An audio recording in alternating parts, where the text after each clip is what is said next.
Okay, hello folks. Hope that everybody is enjoying lunch. We are going to kick off with what we hope will be a light lunch session here. A couple different remarks. First, I'll introduce myself. I'm Sarah Johnson. I am Executive Director of ERBA, the Ecological Restoration Business Association. I've been in that role for almost 6 years now, since November of 2016, and have really enjoyed during that time learning from all of you. So appreciate the opportunity to be here and speak today. For this session, we're gonna stay pretty high level. Would love to just tee up some topics, and then we expect to dive into that a bit more during the Q&A. So please be sure to submit those questions via the app, and I'll be monitoring that, and we'll feed those through to our speakers. First, what I'm going to do is just cover high-level overview, a couple of themes, ideas, some industry positions to think about. Michael's then going to talk about some congressional points, and then Royal will focus in on WOTUS. So we've been saying this week that I'm going to try to be the optimist, Michael is going to be the realist, and then Professor Gardner is going to be our pessimist. So we'll save the best for last for all of you. All right. So first, just want to highlight where we're at. We've had years that we're in regulatory flux across the three branches of government, and we continue to see this political pendulum swing. We've reached a point where industry doesn't want to see that pendulum swing, regulators don't want to see that pendulum swing, and we're trying to figure out how can we chart a path forward that builds on lessons learned and provides finally some regulatory durability and stability. While we have this pendulum swing, the positives are that we're seeing at the same time everybody wants to go green. There's a social movement, there's interest from the investment community in how they can invest more money into these green markets and environmental markets and opportunities. We also have public officials, both Republicans and Democrats, that are faced with a host of escalating environmental challenges that they have to address, and they need creative solutions to address those, regardless of their political leanings. And so that positions this industry in a great spot to answer those challenges, to say, here are durable, accountable offsets that can be immediately deployed to try to address some of these issues that we're all collectively facing. And so what are some of the exciting highlights from the Biden administration that we've seen so far? There's multiple actions underway to tackle climate change, conservation, and all of those have implications for our industry. What we haven't seen yet, unfortunately, is we haven't seen any sort of early actions specific on mitigation. We initially had speculated, would there be reissuance of the Obama PM on mitigation? Could we maybe turn that into an executive order of sorts? And we just haven't seen that yet. We are very much eagerly awaiting and excited for reissuance of the 2016 species mitigation policies, and so that could help to build some momentum towards seeing other large-scale executive action on mitigation.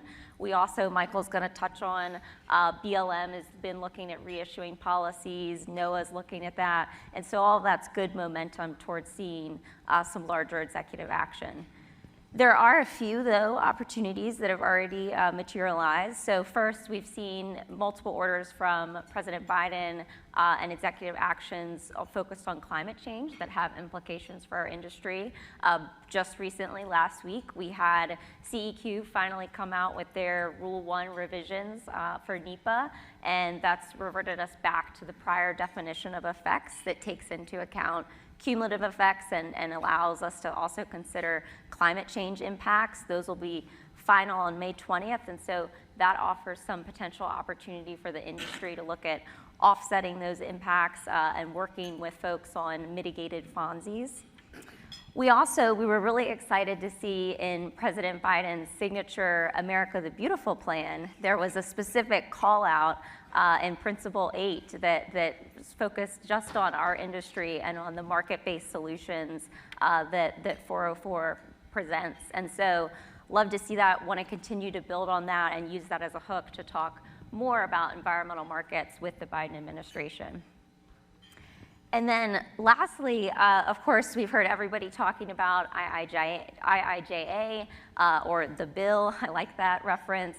Everybody wants to see that money used faster, and the number one way to do that is also to have mitigation credits that are readily available to go out and permit this infrastructure. And so drawing that connection for the administration and for Congress has been a big focus. Some of the industry policy priorities that we've come up with during this current policy climate, all of it always goes back to trying to minimize the regulatory uncertainty and maximize incentives for investment and environmental benefits. So we've been focused on the demand side. How can we bring more durability and consistency so that investment can be incentivized to come in? We also are looking, JDs and nationwide permits. Those are oftentimes the actions that lead to a credit sale. And so trying to find some sort of durability there. We'll see when we hear from Royal if that's in the cards for us. We're also starting to look at what are the drivers for species mitigation needs. So tracking that and understanding what are those drivers, how can we work collaboratively with the service on making those more programmatic across the country. And then always looking at how to lessen the uncertainty in demand by having more demand drivers for a single site. So thinking about this concept of what's the fungibility of a single credit that's produced at a site to apply across resource programs and authorities. On the supply side, we've been really focused on, and there's been a lot of great dialogue this week about multi-benefit projects. For those to succeed, though, we need to have a coordinated process with equivalent requirements across resource programs. And so that's been a big focus, especially as we're talking about the species rule on what are the nexus and how do we mirror some of those requirements from 404 with this species program that's being developed. And then cutting across all of these themes is the idea of just how do we improve procurement for offsets or for any restoration? Is there a smarter way to do it to match that supply and demand? Oftentimes, this is thinking about RFPs that agencies have and how to improve those opportunities. And then definitely want to highlight here the importance of partnerships. So agency funding, that's always also been a big theme this week, talking about agency workforces. I've highlighted on this chart here just the Corps' regulatory budget, and that's the very thin Navy line. Would love to see it as a bolder Navy line for them. But it's been stagnant at around $200 million for past over a decade. We're finally seeing a slight bump up to $212 million. We've been asking for a bump up to $235 million, which would help address the impacts of inflation and also just the compounding workload that they're facing. And that makes a difference. Having the actual staff in place and having dedicated staff to be a partner with the industry will help us all accelerate program delivery. Beyond, though, just the budget, can folks still hear me? No. All right, we lost mic ability. Only the front tables can hear me. Are we back? Nope. No. Is this working? This one? Hello? Okay, there we go. All right, so beyond the budget, we're also thinking about other opportunities to just perform better and smarter with the existing staff. And so that goes to this idea that we recently submitted of a regulatory guidance letter that would be focused on empowering IRT court chairs to make decisions by the mandated deadlines, to know how to weigh and facilitate IRT input. And we think that has a lot of great opportunity alongside these funding increases to help us accelerate implementation of the program. And then last item that I'll touch on, and I'll do this at the risk of bringing another unwanted California idea to Boise, Idaho, but this is the concept of cutting green tape, or CGT. It's a pretty simple policy idea, and it's the notion that why does it take longer to permit a project that is positive for the environment, such as a mitigation bank or other restoration project, versus a project that's negative for the environment, like your typical development, and how can we rectify that? We know that obviously it's a lot faster to make a mess than clean one up, but still there's a sense of urgency that we all have right now on the national scale and the state scale facing these environmental challenges, and the scrutiny and the delays that projects face is not warranted. So we have to think about how to do it better. There's a couple ideas that we've seen from California of trying to come up with programmatic permits that would help to consolidate and streamline, rather than having sequential environmental reviews, having those at one time. That's an idea that could potentially be taken to the federal level. We also have just seen trying to develop dashboards. So one idea from California, and then also borrowing from some of the federal models where we've seen acceleration of your typical infrastructure. You could have, just as you have a FAST 41 dashboard for infrastructure projects, we could have a FAST 41 dashboard for restoration projects and help track where those hurdles are and how can we do these faster, and message out that these are priorities. So that's an idea that the industry's been working on and thinking about, trying to identify what the entry point is to take that up to the federal level, but we think it has a lot of potential and certainly is bipartisan. So with that, I'm going to turn it over to URBA's lobbyist, Michael Palson, who's going to talk a little bit about what's happening in Congress and some of the other exciting numbers that we see. Thank you, There you Sarah. go. There's your advancer right there. Nice. What does this device do? So this is going to, the green button will advance your slides. Oh, that's my slides. Yeah. See my slides? You can see Okay. it, yep. All right. Is my microphone working? I think his mic is not on yet.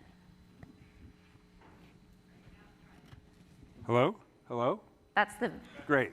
that's Hi. the mute button for Mike. I'm Michael Palson. As Sarah said, I help URBA. I'm a consultant. What I really am is a lobbyist, and I've been a federalist lobbyist for some 25 plus years. And I've had the pleasure and frustration of working on mitigation policy for most of those years. When people ask me how I am these days, I say, not bad, given that there's a global pandemic and accelerated impact from climate change and World War III, life is good. And yet, the reason I mention that is that there are major winds out there that, of course, we have very little impact or control over. And I live in the bubble that is Washington, D.C., more or less. And it's always important to know that those winds are buffeting it. So I'm going to talk a little bit about Washington, D.C. by the numbers. And I've cherry-picked a bunch of numbers to sort of make some of these points. And then, of course, I'll try to attach, to connect that to what it means for mitigation. 41%. 41%, I need my glasses now, excuse me. That's President Biden's approval rating. So I can't pinpoint exactly all the bad things the Biden administration has done or all the good things the Biden administration has done. But people are worried, and thus the president has a low approval rating. And what that basically means is it's hard to get an agenda moved. So if there is an agenda, and that agenda includes mitigation, it makes it tougher. 1,200, 509, 350, and I left one out, which is 175. 1,200 is the number of Senate political appointees that need Senate confirmation. 350 is the number that have been approved so far. 509 have not been submitted yet, and 175 are pending. Again, what does this mean? This means that it's going to be really tough to move an agenda. Leadership are not in the departments, are not in the agencies. And here we are. We're nearly halfway through, and it's just as Sarah said, I'm the realist here. It just makes my life a lot more difficult. So let's move from the White House. Let's talk about federal agencies. 32 months. 32 months is how many months we have left at the end of this term of this administration.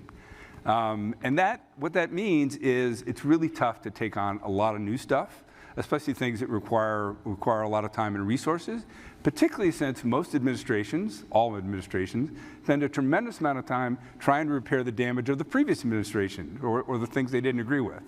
And that is happening here.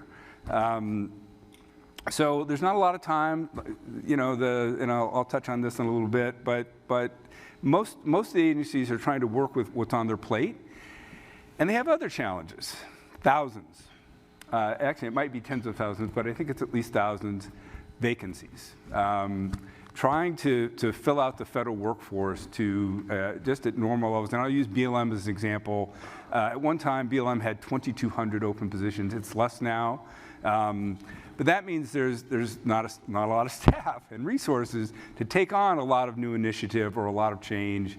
And then we had the great pleasure of giving them $1.3 trillion, the Infrastructure Act. And what we're finding is most of the agencies do not have the staff and resources to actually get this money on the ground. And again, that diminishes from some of the things that we're interested in relative to mitigation.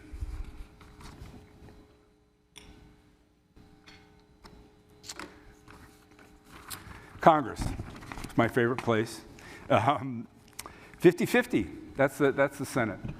So that means that Senator Lujan having a stroke means nothing comes to the floor. That means Vice President Harris having COVID, nothing comes to the floor. And that means you don't see a lot of legislative movement.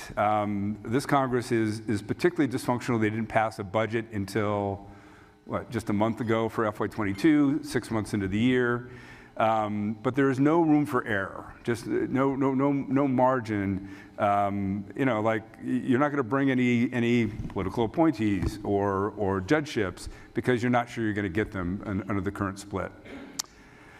January 6, 2021, however you feel about what happened on that day, what that has done is taken really bad partisanship and made it even worse. We now have senators and congressmen that are angry at each other. They don't want to work with each other. It's especially prevalent in the House, but it's in the Senate too. There's a level of bipartisanship right now that is just creating more and more gridlock than we've ever seen. 33 plus 6 equals 39. Retirements. It's actually, I think it's going to be 40 here soon, but.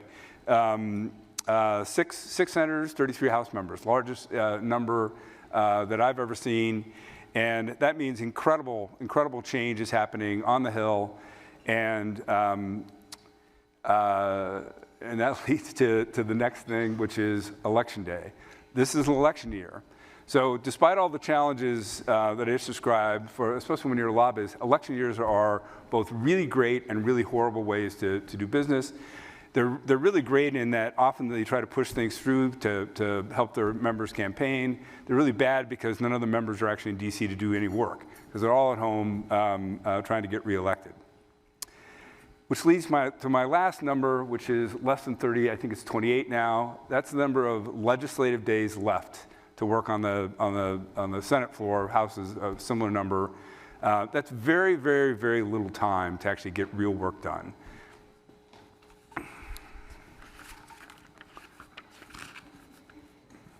All right. A lot of technology here. All right. How do these numbers affect mitigation? So Sarah touched upon CEQ. CEQ has been trying to sort of align and coordinate.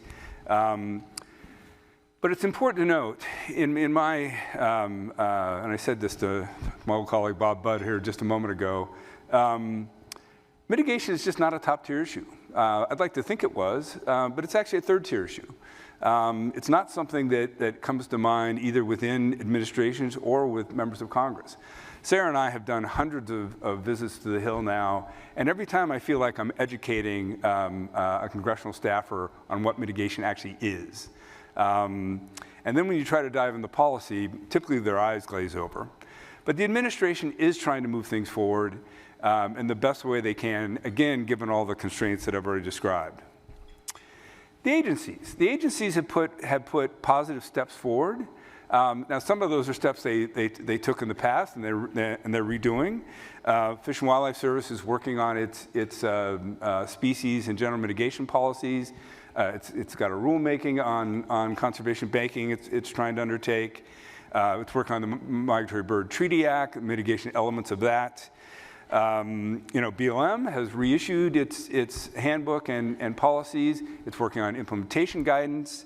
The Solicitor's Office at DOI recently reissued the M opinion, which was the opinion that the last administration reversed, which decided whether or not BLM could actually do mitigation. NOAA tried to release a policy in the previous administration. It was stymied, but they released a draft policy. It's still in play. They're still trying to work on it, and all of this is progress of some sort. The Corps, infrastructure should be a driver. Sarah touched upon the Corps' regulatory budget. The upside of the Corps' regulatory budget is that they got an additional some $30 million a year, which is really handy. I'm sure all of you in the room have a Corps district story that you could tell about not being able to work with Corps because they just don't have the resources. They don't have the staff, particularly dedicated staff, to work on mitigation. So what does that leave? Congress, our dear friends in Congress. There is very, very little time to do anything. WRDA, and I'm going to touch a little bit more on that. WRDA is a possibility. Funding for Ukraine is a possibility. And I used to think that appropriations always had to get done. I said this recently that if nothing else happens, NDAA, the National Defense Authorization Act, which funds the military, always passes. This year it didn't pass until May, or not May, pardon me, March. So nothing is sure, and given that it's election year, given there are so few days, given the bipartisanship, let's hope for WRDA. So in WRDA, what we have been pushing hard is language that would fix core civil works mitigation, better align it with the regulatory program, encourage pay-for-performance contracting approaches or other innovative contracting approaches. And then also we're pushing a review of the 2008 mitigation rule. We're actually in the Senate WRDA bill, not exactly as we wanted. For instance, the reform of core civil works, we have a study because when in doubt, Congress always defaults to a study.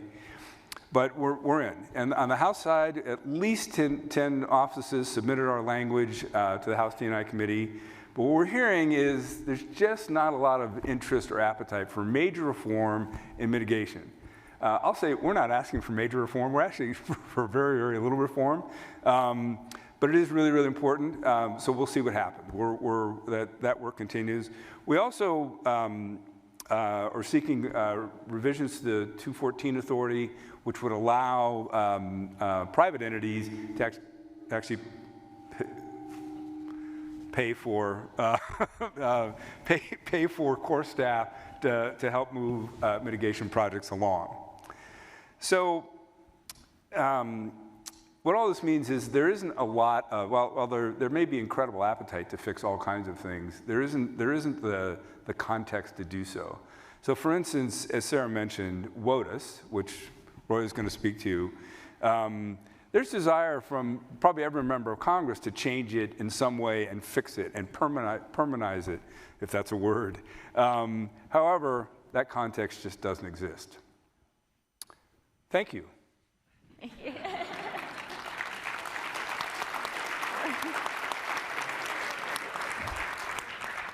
And you clapped. It wasn't that good.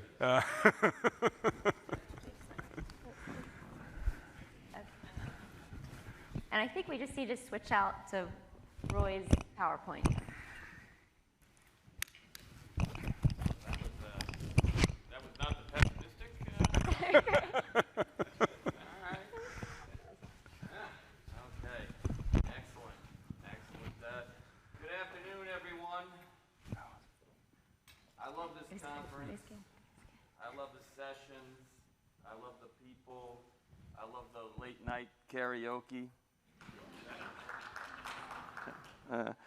I also love this place. This is one of my favorite places in the world. It's the Western Everglades.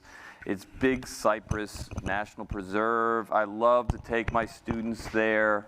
When you enter the Cypress Dome, it's like entering a cathedral. How many of you think that this is a WOTUS? Yeah. It is. How many of you think it will be a WOTUS at this time next year? Oh, you are an optimistic bunch. When I look at what's coming down the road, I am reminded of one of the last scenes in Apocalypse Now, where Marlon Brando says, "The horror, the horror."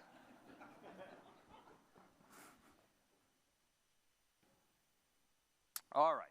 So now, how many? I suspect that most of you are familiar with the Supreme Court case of Rapanos versus the United States. How many of you are familiar with it? Okay, look at that. That's great. How many of you recall that the National Mitigation Banking Association filed an amicus brief in that case? A few, a handful. How many of you recall who the attorneys were on behalf of the association? Just a couple.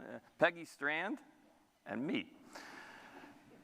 Why 15 years ago did the National Mitigation Banking Association file an amicus brief?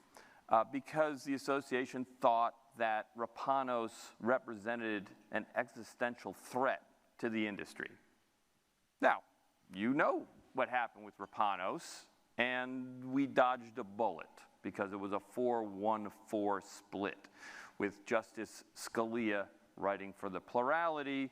He had a rather narrow view of what would be a WOTUS, but you had Justice Kennedy providing the fifth vote, and Justice Kennedy endorsed the significant nexus test. And the agencies then issued guidance about what constitutes a significant nexus.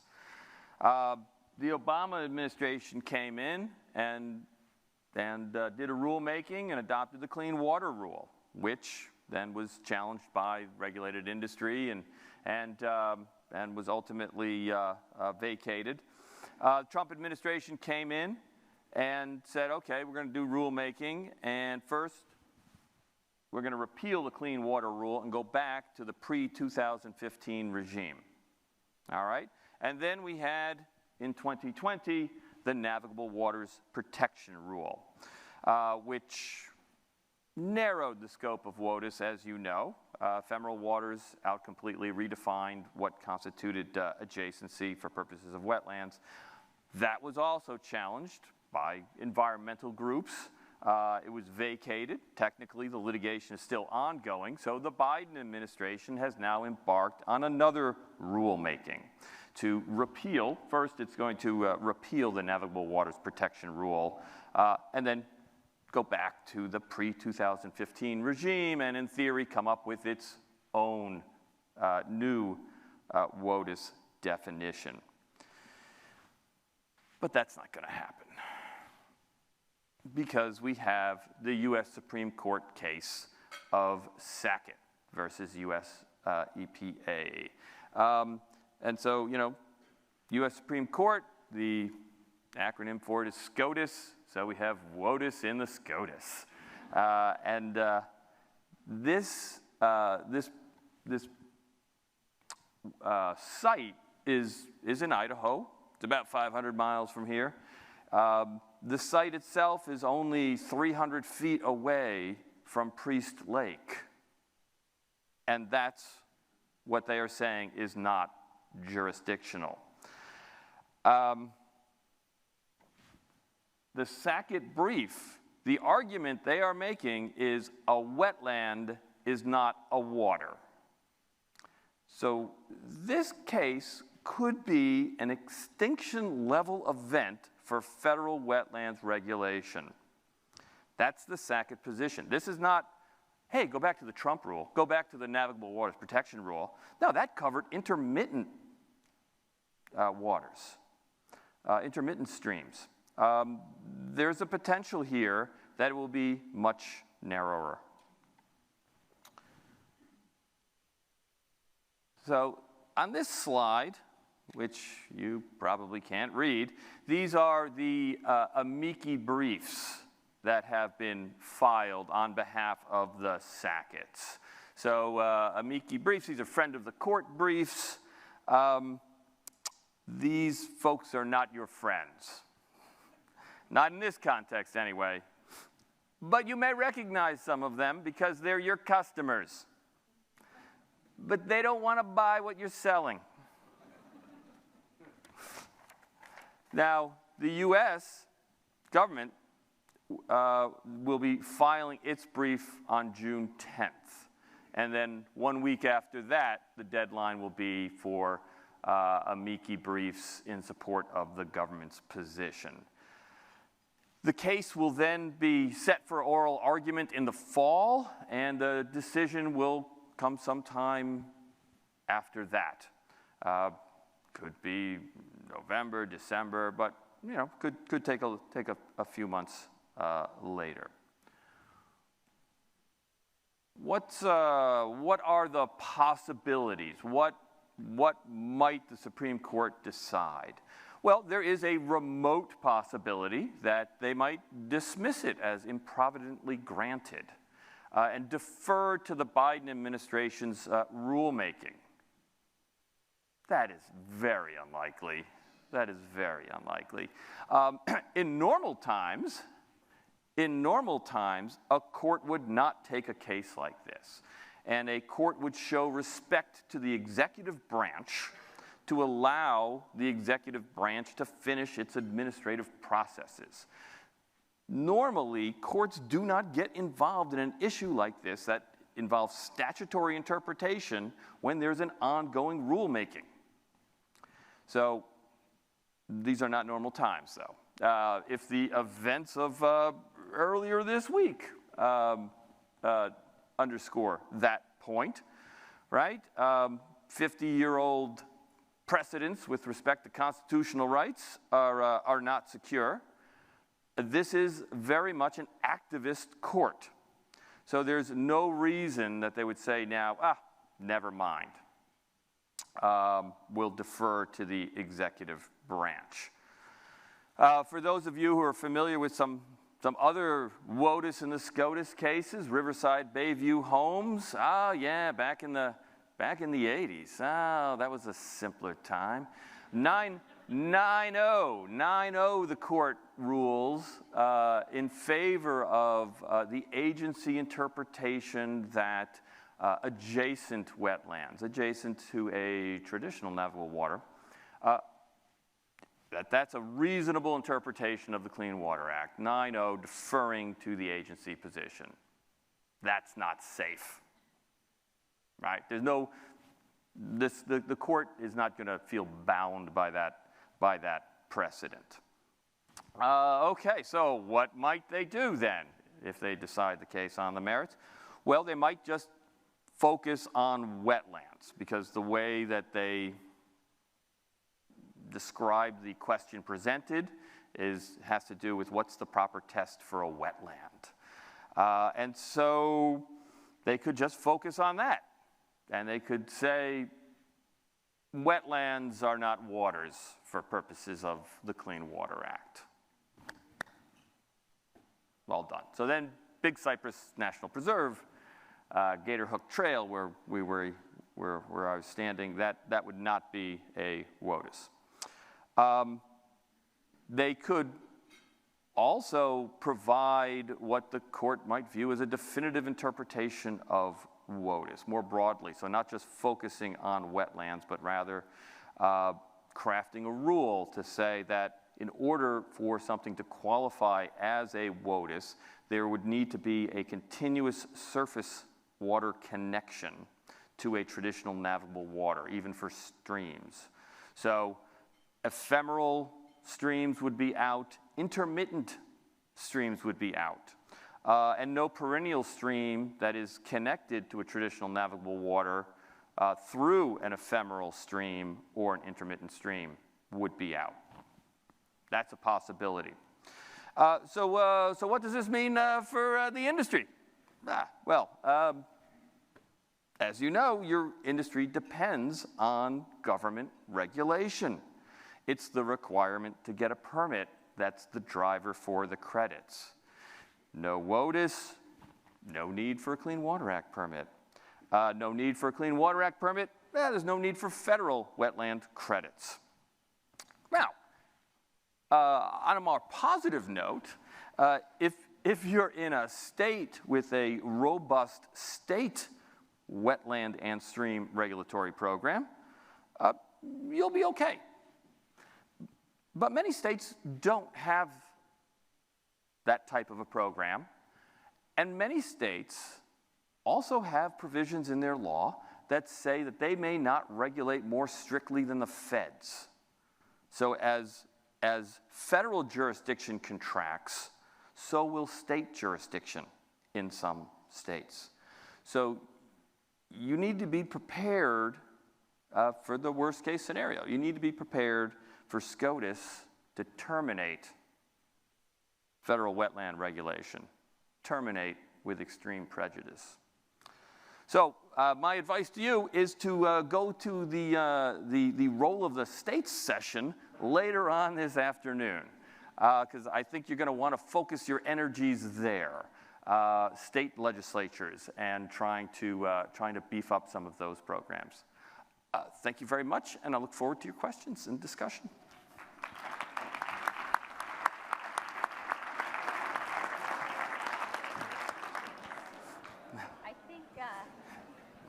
Grumble, grumble, grumble. Are we back on? Okay, we're just going to take a couple of minutes here to continue Q&A. I need to adjust the mic. I think we're all ready for a drink after that inspiring presentation by Roy. Let's dig in first just a little bit more on trying to read the tea leaves for the Supreme Court and make some speculations. Professor Gardner, could you talk a little bit more about where the court is currently on Chevron deference? You know, you brought that up. It's your first bullet here, and you said, you know, unlikely they're going to defer.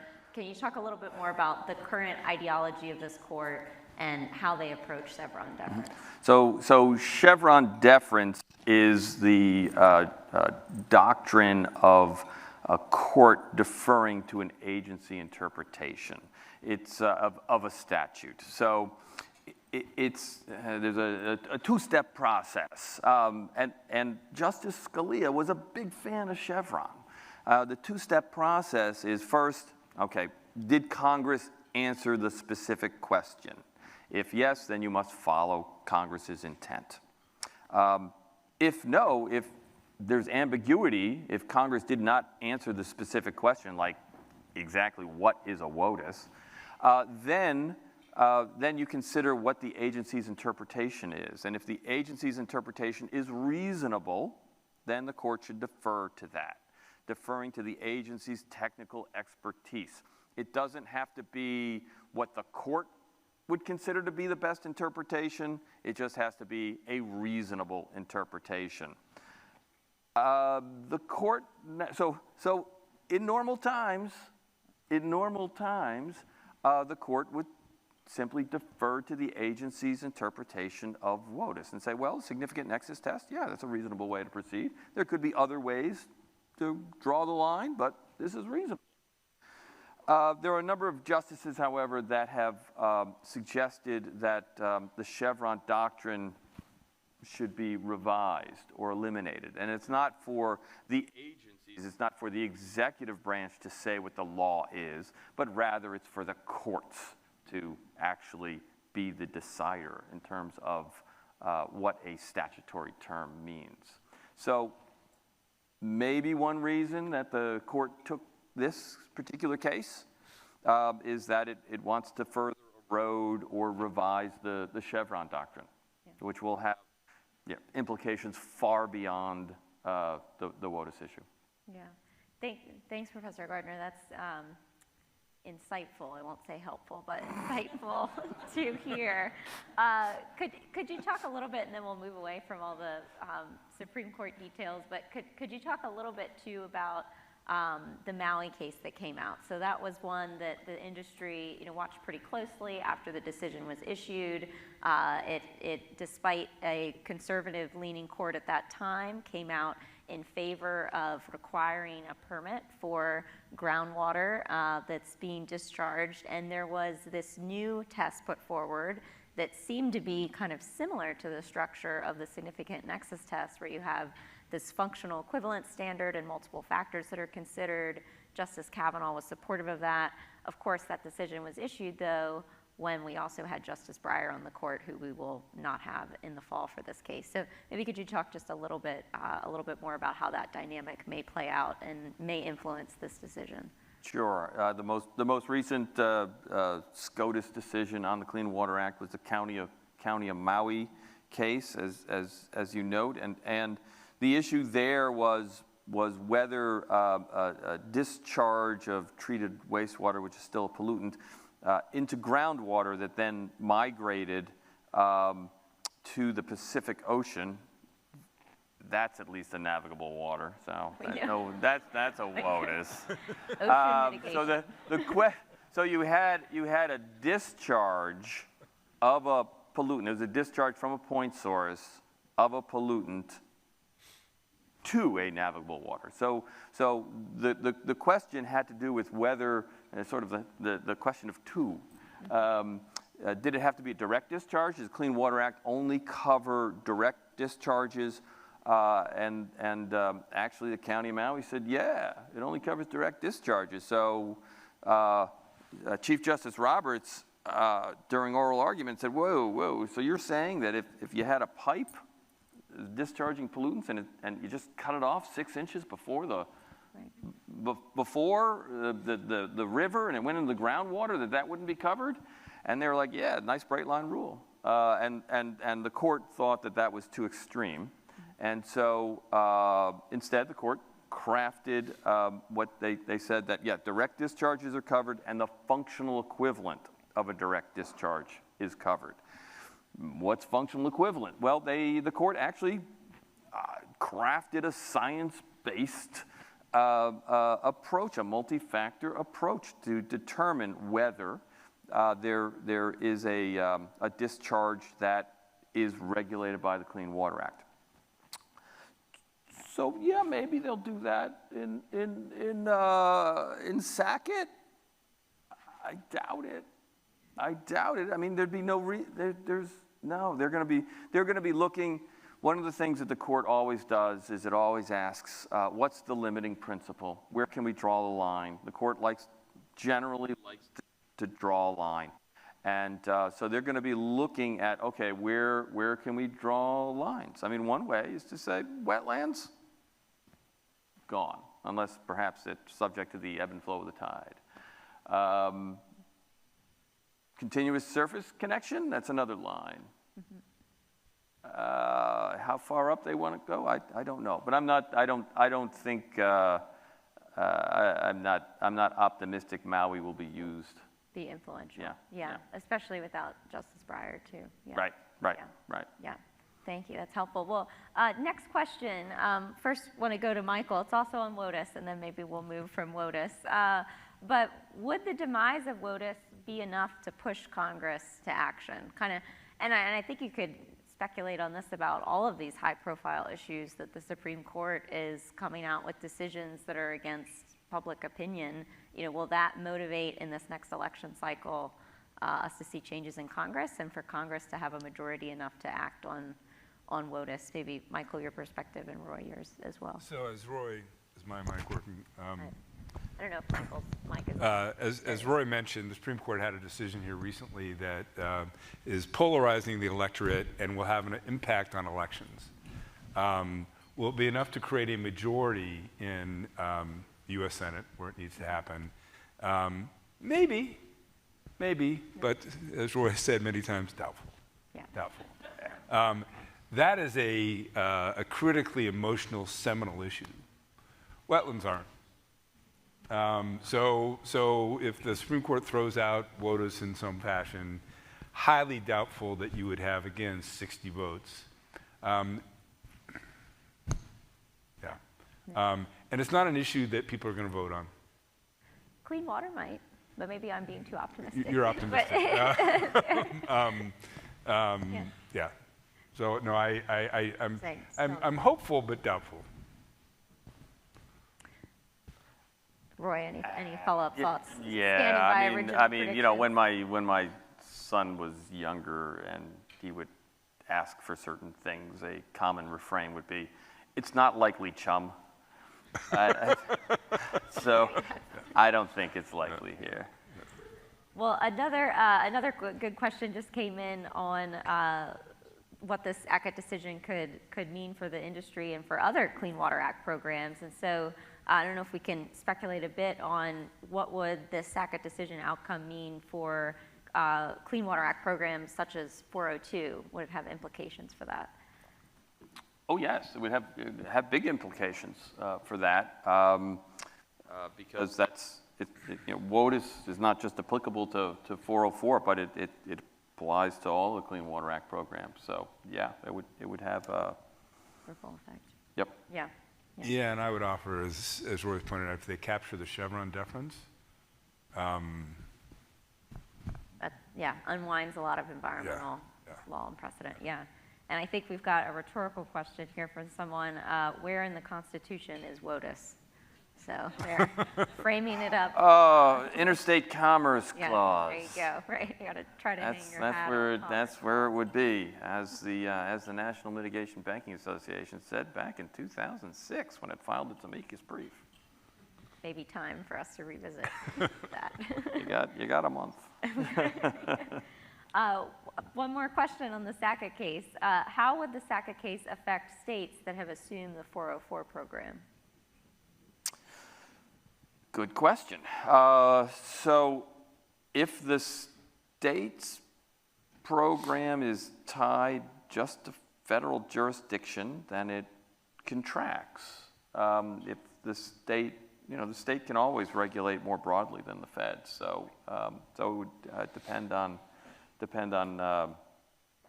what the particular provisions are in state law. All right, going in a slightly different direction on WOTUS, although you can still submit a question on it. Want to go back to talking about regulatory budgets and core staffing. So this is a good question that came in, highlighting that the industry is hoping for ways to improve permitting constraints and timelines. How does the industry feel about the emerging concept of regulators without borders, which is an idea? Don't want to mention what Jen, I think some exciting announcements on that tomorrow. And the prospect of working with different regulators that may not be within your specific core district in the interest of managing workloads. And I'll just briefly speak to this as we are starting to hear from folks across the country that they're seeing their mitigation bank that's pending may have been reassigned through the district to another district staffer. And largely so far, I think folks are eager to see how it works out, but see it as a positive. And if anything we've learned from the time of COVID, it's that you can work remotely and do a lot without being physically in that location. And so any of these ways to work smarter in reassigning workloads to staff that are available, I think certainly industry members are willing to explore that and excited to just be able to have responsiveness and have a dedicated program lead helping them. So I think it's a promising concept, and we'll look forward to hearing more about it tomorrow. Could I add, though? Yes, go ahead, Michael. We need a higher core regulatory budget. Okay, that's just, the core is just, we have been working on this for a number of years. It's pretty much stagnant. We've gotten small increases. Thank God for the infrastructure bill. But what we have been saying now is that the infrastructure bill is nice, but we need to make sure that funding level remains after that money is spent. Otherwise, we're back, and you can stretch thin resources even thinner and make progress, but we still need core resources. Yeah. Can I make a positive statement? Hey, if the Supreme Court actually in Sackett actually does constrict WOTUS jurisdiction, there won't be as many permits. So that solves your workload problem right there.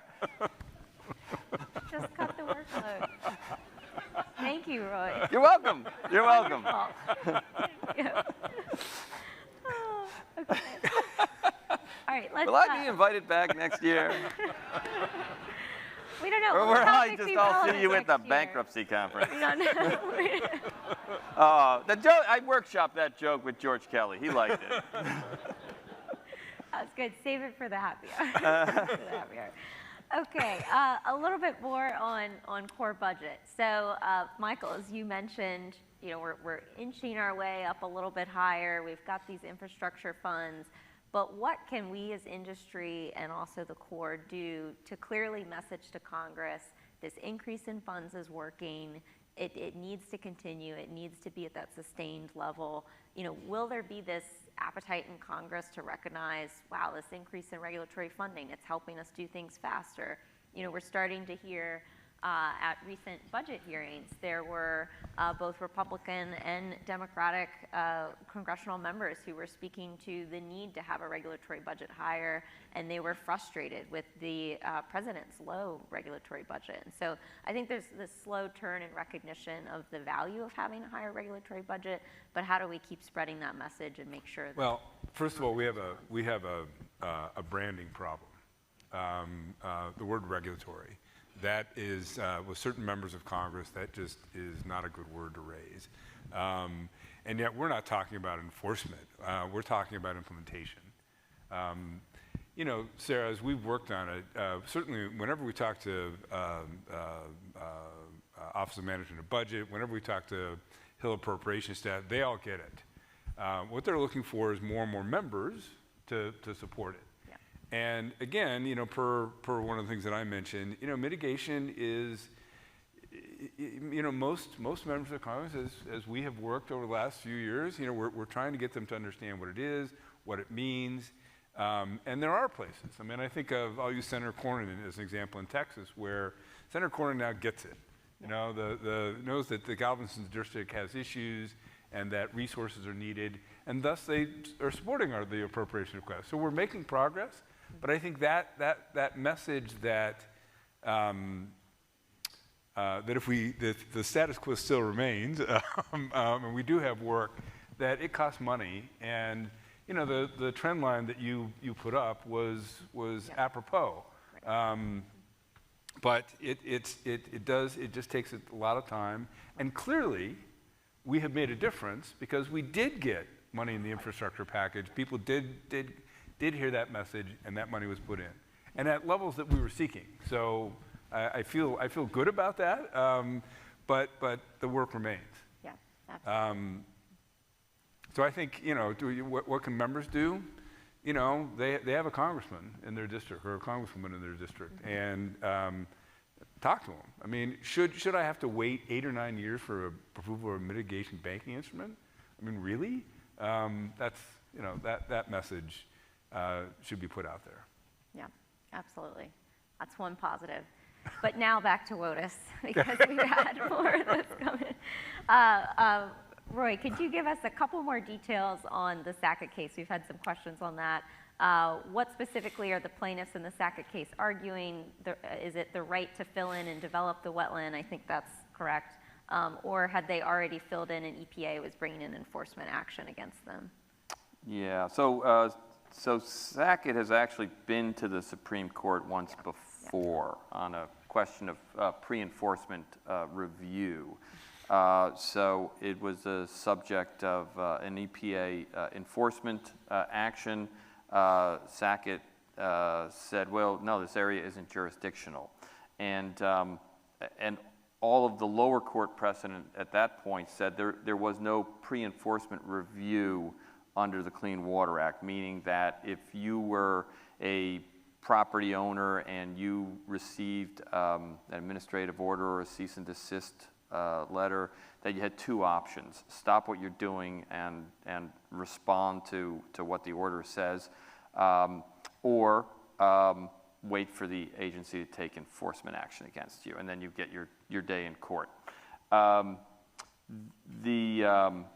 The Sackett said, no, we want to be able to right now when we have this administrative order, we want to be able to litigate whether this area is jurisdictional or not. And the Supreme Court unanimously said, yes, actually, you should be entitled to judicial review. So they've been up once, they won, and then it went back down, to the lower courts to decide, well, is this jurisdictional? And at this point, EPA was like, okay, we're done. We're not gonna enforce against you. No worries, no worries. To try to moot out the case. The Sackett said, whoa, this isn't moot because just because you're declining to use your enforcement authority in this case, we could have a new administration come in. We could be subject to it, a new enforcement action. And so the Ninth Circuit, once it went back up to the Ninth Circuit said yes, applying the significant nexus test, this area is jurisdictional and it is not moot because there's a remote possibility that a future administration might bring an enforcement action. I mean, this was another off-ramp, right? If the court didn't want to consider this, a court could just say, well, it's moot because currently, right now, the feds are saying we're not going to enforce. So it's about jurisdiction. It's about whether the Clean Water Act covers this area that is 300 feet away from a traditional navigable water, and it once flowed directly. My understanding is it once flowed directly into it, but now it's been separated by a road, and so there's an indirect hydrologic connection. Adjacent under the old rules. Who knows? Right. One more question on the Sackett case. If you've read their brief, have they specifically briefed on curtailment of Chevron deference? Are they using that as an argument in their case? No, that's not in the Sackett's brief. Okay, interesting. Good to hear. Okay, if WOTUS is undermined, would this elevate other federal authorities, such as Endangered Species Act or Essential Fish Habitat for the banking industry? And I'll briefly touch on this, but I think in some of the opening slides, we talk about trying to diversify demand sources, and certainly there's an interest in trying to look at this fungibility of credits or retooling existing credits for other programs to have more demand. But the challenge is that the process doesn't certainly seem to be currently in place to be able to go out and pursue those types of changes or credit conversions. And so we're still too far away from having this large-scale multi-benefit to really help hedge against the potential impact of WOTUS, at least what it seems to be from folks in the industry. Curious, Michael and Roy, what you think about ESA or other resource authorities maybe filling in the gap and helping to continue demand for these 404 projects. Well, you want to go first? Not much. Sorry, go ahead. The Sackett case, it's just it's a statutory interpretation case, so it just affects the Clean Water Act, and so would not affect the ESA. Sort of the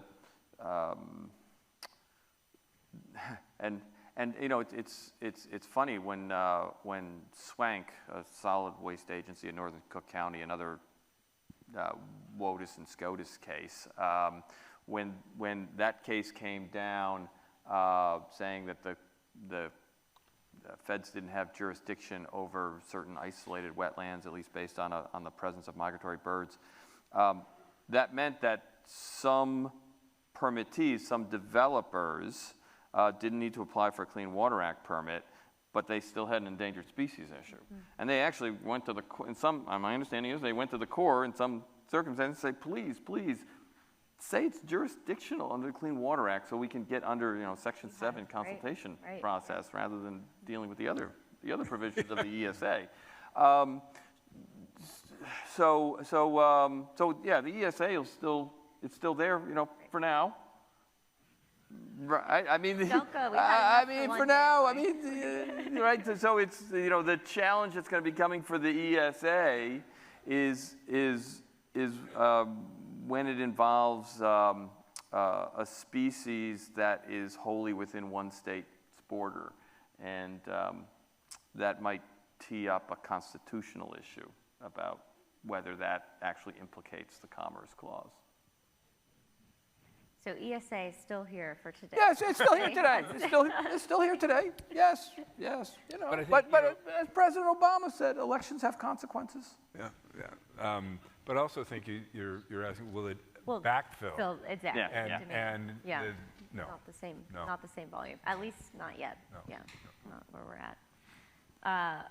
Okay, this is a personal call to action, I think, for you, Professor Gardner. A question of, if SCOTUS decides that wetlands are no longer jurisdictional, are you willing to do something about it? Or what's your... Am I? Well, yeah, okay, so I've been pessimistic here. But I am, let's just say I'm working on the issue right now. Let's say that it does not come out the way I would like it to come out. Well, then the action's going to shift to the states. And so, yeah, I'll be working in Florida and elsewhere. But you all have to do it too. You need to be working in the states. Yeah.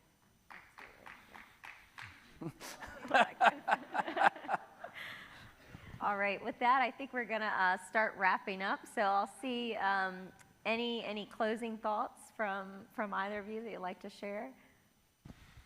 I'll on the pessimistic, optimistic viewpoint, elections do have consequences, and what we have seen in this country is ebb and flow, and it's a tough place to work, but that's just the nature of the beast, and so we need to keep working.